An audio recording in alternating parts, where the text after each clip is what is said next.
बिस्मिल्लाहिर्रहमानिर्रहीम। अस्सलाम वालेकुम नाज़रीन, उर्दू ग्रामर की आज इस वीडियो में हम बात करेंगे रमूज़े औकाफ के बारे में, जिसे इंग्लिश में पंक्चुएशन भी कहते हैं। तो सबसे पहले बात करते हैं कि औकाफ है क्या। तो वीडियो शुरू करने से पहले तमाम दोस्तों से गुजारिश है कि अगर आपने अभी तक हमारा चैनल सब्सक्राइब नहीं किया तो हमारे चैनल को सब्सक्राइब कर दें और बेल आइकन को प्रेस कर दें ताकि नई अपलोड होने वाली वीडियोज़ आप तक पहुँच सकें। तो औकाफ क्या है? औकाफ इन निशानात या अलामात को कहते हैं जो एक जुमले को दूसरे जुमले से या एक जुमले में से इसके एक हिस्से को दूसरे हिस्से से अलग करें और पढ़ने वाले को कम व बेश वक्फे का एहसास दिलाकर इसका सही मतलब जो है वो अखज़ करने में मदद दें। तो हम उन्हें कहेंगे औकाफ। औकाफ क्या है कि निशानात हैं, अलामात हैं, और ये जो अलामात हैं ये जुमलों और दूसरे जुमलों में जो है वो वक्फे और हिस्से जो है उनको अलग करके दिखाती हैं। उर्दू में जो अलामात जो हैं वो राइज हो चुकी हैं, इनमें मुंदज़ल अलामात जो हैं वो ज़्यादातर इस्तेमाल में लाई जाती हैं। तो सबसे पहले है ख़त्मा, जिसे हम इंग्लिश में फुल स्टॉप भी कहते हैं।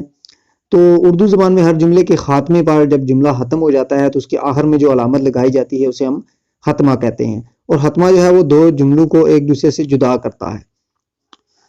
उसके बाद आ जाता है जी सक्ता, जिसे इंग्लिश में कॉमा कहते हैं। तो सक्ता क्या है? जब किसी जुमले में थोड़ा सा ठहराव आए तो उसके लिए जो अलामत इस्तेमाल होती है तो उसे हम सक्ता कहते हैं। ये निशान एक छोटी सी उल्टी वाव की सूरत में लगाया जाता है, जैसे कि ये दिखाया गया है। तो इस जुमले के बाद अज्जा को जुदा जुदा रखने और इबारत को समझने में मदद मिलती है और इसके इस्तेमाल के चंद नमूने देखिए।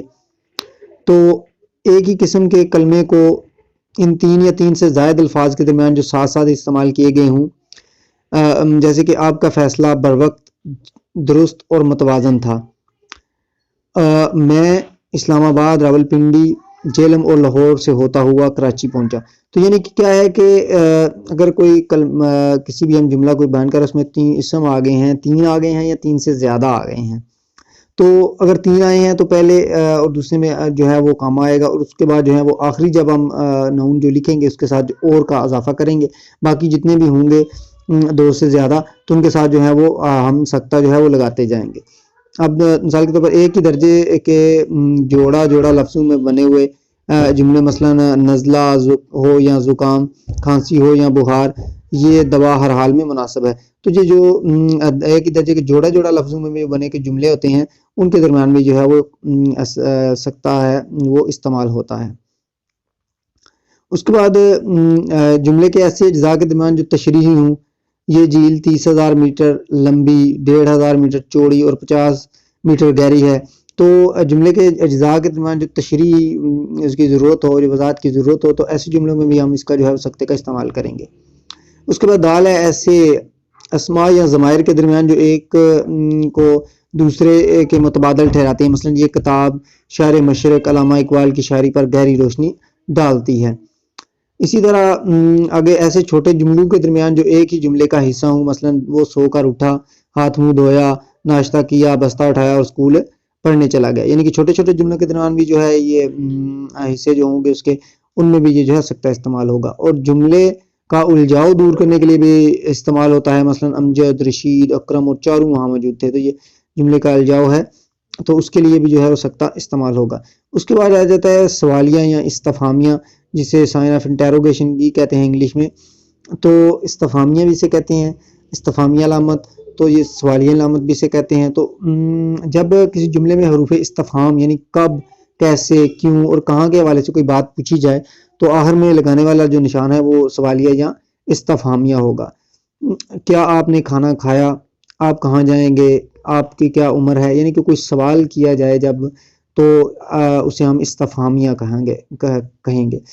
उसके बाद आ जाता है नदाइया, फजाइया या इस्तेजाबिया, और इसे एक्सक्लेमेशन मार्क कहते हैं। ये और इसके नीचे एक होता है,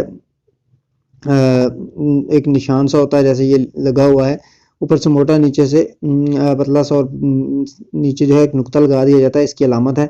ये निदाइया जुमले निदा प्रकार को कहते हैं। फजाइया और इस्तेजाबिया, ये तीनों में जो है वो साइन ऑफ एक्सक्लेमेशन जो है वो इस्तेमाल होता है। जब किसी जुमले में किसी को मुहातब किया जाए, हैरत या जज्बात का इजहार किया जाए, तो इसके आखिर में जो अलामत लगाई जाती है उसे खताबिया, नदाइया, इस्तेजाबिया या फजाइया कहते हैं। अब नज़ाइया कौन से, जब किसी को पुकारा जाए। फजाइया क्या है, जब किसी की कोई तारीफ़ की जाए या किसी की तारीफ़ बयान की जाए या हैरान किसी चीज़ देखकर हैरानगी हो, तो उसके लिए जो इस्तिजाबिया का लफ्ज़ होगा। जैसे हाय अल्लाह ये कैसे हुआ, तो इसके लिए हाय अल्लाह जो है ये हैरानगी वाला या फजाइया जो होगा, तो इसके आगे जो है हम अलामत लगाएंगे इसकी एक्सक्लेमेशन मार्क की, जिसे इस्तिजाबिया या फजाइया कहा जाता है। वाह वाह ये कैसी खूबसूरत कौसे कज़ा है, तो वाह वाह क्या जो है वो हैरानगी के तौर पर इस्तेमाल हो रहा है, जज्बात का इजहार कर रहा है, तो उसके लिए आगे जो है वो एक्सक्लेमेशन मार्क लगेगा। ऐसे बहुत खूब, तुमने बहुत अच्छे खेल का मुजाहरा किया, तो ये भी इसके आगे भी ये अलामत आएगी, हैं ये तुम थे, तो इसमें भी हैरानगी है। तो यानी कि हैरानगी, जज्बात, ऐसे अल्फाज जिसमें जज्बात का इजहार किया जाए, हैरानगी पाई जाए या कोई पुकार हो, तो उस उनमें ये जो है ये निशान जो है वो इस्तेमाल किया जाएगा। उसके बाद खिताबी अल्फाज के आखिर में भी ये निशान डाला जाता है, मसलन सदर मोहतरम, ख़वातीन व हज़रात, तो लोगो ताज्जुब की सूरत में इस्तिजाबिया कहते हैं। तो उसके बाद वावैन आ जाता है, ये इसे इन्वर्टेड कामा भी कहा जाता है, इनके 4 कामे होते हैं इस जब इस साइड पे जो तो इन्हें कहते हैं वावैन उर्दू में। जब किसी का कौल, बयान या किसी इबारत से कोई इक़्तिबास दर्ज करना हो, तो उसकी शुरू और आखिर में लगने वाले निशानात को वावैन कहा जाता है। मसलन अकरम बोला मैं खाना खाऊंगा, सर सैयद अहमद अपने एक मजमून खुशामद में लिखते हैं। तो कोई बात जो है कोई इक़्तिबास जो है वो किसी की तरफ किसी की नुमाइंदगी कर रहा हो, तो उनको जो है वो वावैन में लिखा जाता है। या किसी का जब कोई कौल जो है वो नकल किया जाता है, तो उसके लिए जो है वो वावैन का इस्तेमाल किया जाता है। नामवरी की मिसाल बहुत उम्दा खुशबू की है, जब होशियारी और सच्चाई से हमारी वाजिब तारीफ होती है, तो उसका वैसा ही असर होता है जैसे उम्दा खुशबू का। अब इसके आगे वावैन के बाद आ जाता है तफसीलिया।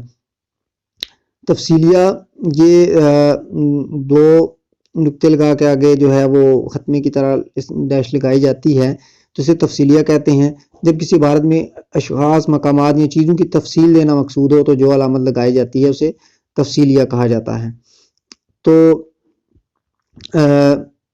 ये निशान ऊपर तले 2 छोटे-छोटे नुक्तों और आगे जो है, जैसे ये पहले भी मैंने शुरू में बताया, तो और उनके आगे एक ख़त्मे पर मुश्तमिल होता है, और ये निशान आमतौर पर इन जुमलों के आखिर में लगाया जाता है जिनमें हस्ब ज़ैल या मुंदरज ज़ैल या नीचे लिखे गए हैं वगैरह अल्फाज इस्तेमाल करते हैं। जैसे कि मुंदरज ज़ैल अल्फाज को अपने फ़िक्रों में इस्तेमाल करें, हस्ब ज़ैल तशरीह कीजिए, तो वगैरह।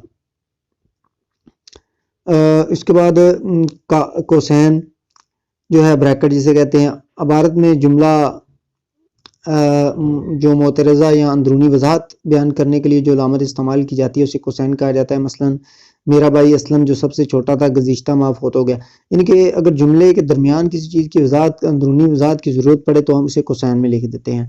नासर साहब जो हमारे पड़ोसी थे, कल दुबई रवाना हो गए।